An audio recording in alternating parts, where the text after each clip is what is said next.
নমস্কার। দেখুন এটা হচ্ছে লাল শাক, সুন্দর রান্না, সর্ষে ফোড়ন লঙ্কা ফোড়ন দিয়ে নিরামিষ লাল শাক। আর দেখুন কত সুন্দর হয়েছে দেখতে। এটা ভাতে মাখলে সুন্দর, ভাতটা লাল লাল হয় আর খেতে খুব টেস্টি হয়। দেখুন কত সুন্দর। আর শাক আমি রোজই রান্না করি, নিরামিষ আমিষ। নিরামিষ ডেতে নিরামিষ ভাবে, আমিষ ডেতে রসুন দিয়ে ছক করি।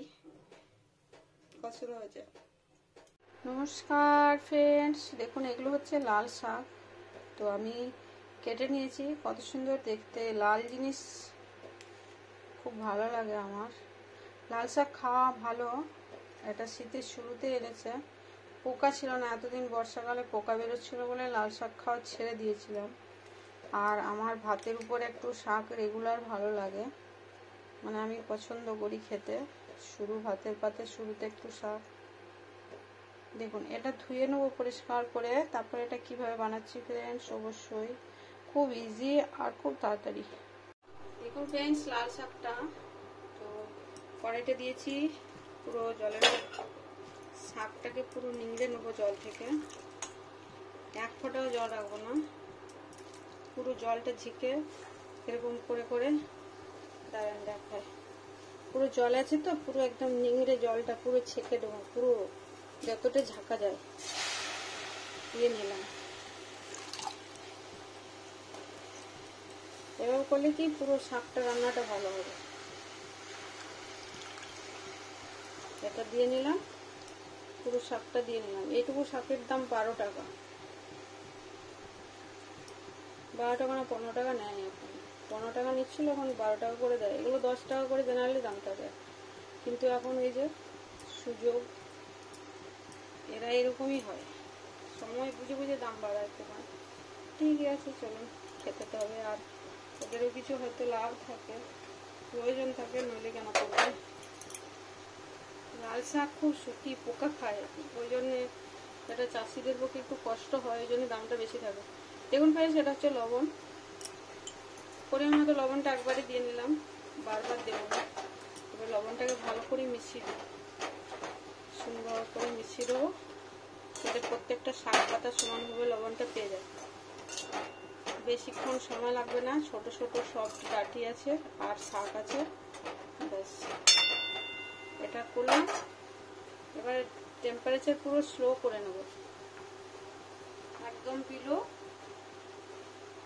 ডাউনে, একদম ডাউনে করার পর এটা ঢেকে নেবো, বাটিতে ঢেকে নেবো, থালাও ঢাকা যায়।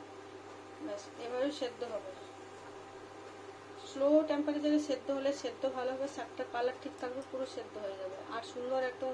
দেখুন কেমন হয়, এত কিছু বলার দরকার নেই, সব দেখলে পরিষ্কার বোঝা যায় সবার কাছে।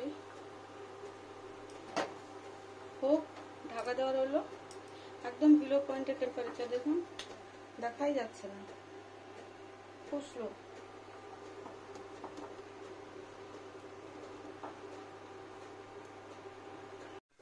দেখুন ফ্রেন্ডস ঢাকাটা খুবই, এবার কালারটা জলে দিলে চেঞ্জ হয়ে যাবে, ওই জন্য দেখুন কত সুন্দর ভাজা ভাজা হয়ে গেছে। এখানে কাঁচা লঙ্কা দিয়েও সেদ্ধ করতে পারা যায়। কতটা দিলাম কতটুকু হলো, শাকের ব্যাপারটা এরকম। এবার শাক আবার বেশি খাওয়াও যায় না, না অল্প অল্প বানালেই হয়ে যায়। এটা দুজনের জন্য ঠিকই আছে। দেখুন তো হয়ে গেল, এটা ঢেলে নেবো। আবার শব্দ করে তো বাজে না, ঢেলে নিই ফ্রেন্ডস।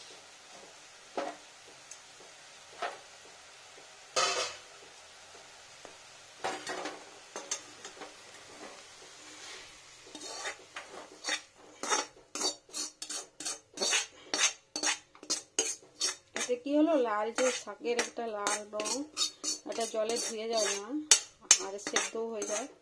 এবার ভাজা করে নেবো, একটু কড়াইটা ধুয়ে আনি ভালো করে।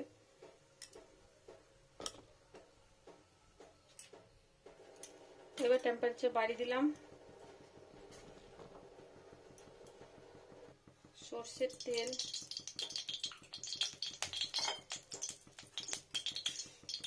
সর্ষে ফোড়ন,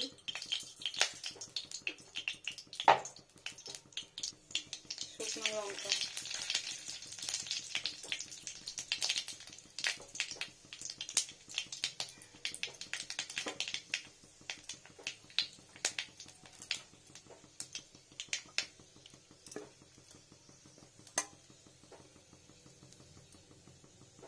সর্ষেটা ঠিক মতো ভাজা না গেলে তিতো লাগবে। ঠিকঠাক করে যাক, হয়ে গেছে।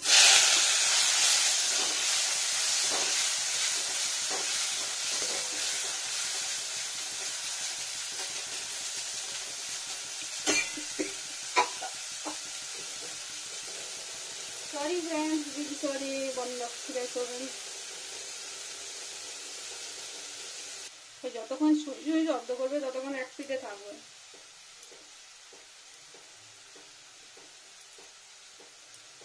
এবারে উল্টো করে নেবে এই পিঠটা। কত সুন্দর ভাজা ভাজা হয়ে গেল।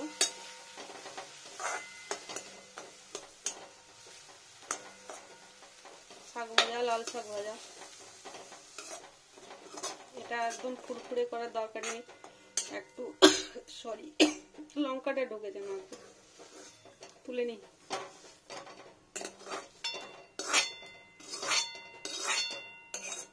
এটা কি হয়, ভাতের শুরুতে যদি ভাতে মাখা হয় না, পুরো ভাতটা পুরো লাল হয়ে যায়, ভাতটাও সুন্দর লাল কালার হয়। রসুন দিয়েও সরি, বারবার সরি, রসুন দিয়েও রসুন দিয়েও ছকে নেওয়া যায়। এটা হচ্ছে লাল শাক, ইজি, তুলে নি। ফ্রেন্ডস, রেডি হয়ে গেল লাঞ্চ থালি। তাহলে কি হলো, শাক ভাজা, লাল শাক ভাজাটা দেখুন, লাল শাক ভাজা। আর এটা হচ্ছে ঝিঙ্গা আলুর পোস্ত। এটা ঝিঙ্গা আলুর পোস্ত, দেখুন কত সুন্দর। এটা ঝিঙ্গা আলুর পোস্ত, এটা হচ্ছে উচ্ছে ভাজা। আর এটা হচ্ছে কুমড়ো, পুঁই ডাঁটা দিয়ে কুমড়ো আলু। আর এটা হচ্ছে শুক্তো, কাঁচা কলা, মুগ ডাল, আলু, বেগুন। আলু, এটা বেগুন, সাদা বেগুন। আর এটা হচ্ছে আলু। আর এটা হচ্ছে কাঁচা কলা, কোলা, এটা কোলা। আর এটা হচ্ছে মুগের ডাল আছে, মুগ ডাল দেওয়া পুরো দেখুন। এটা হচ্ছে লাঞ্চ থালি। ভাত, সাদা ভাত, আতপের, নিরামিষ ওই জন্য এটা আতপের ভাত। আর হচ্ছে পুঁই কুমড়ো, এটা ভাত, এটা শুক্তো। আর এটা হচ্ছে লাল শাক ভাজা, এটা ঝিঙ্গা আলুর পোস্ত, এটা উচ্ছে ভাজা। আর এটা হচ্ছে পুঁই কুমড়ো।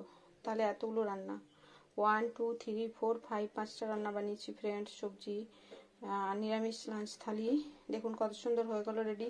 আর এটা শাক ভাজাটা খুব সুন্দর দেখুন, ভাতের মধ্যে যখন মাখা হয় না, ভাতটা পুরো লাল হয়ে যায়। দেখুন দেখাচ্ছি আমি, এটা খেতে কত চমৎকার হয়।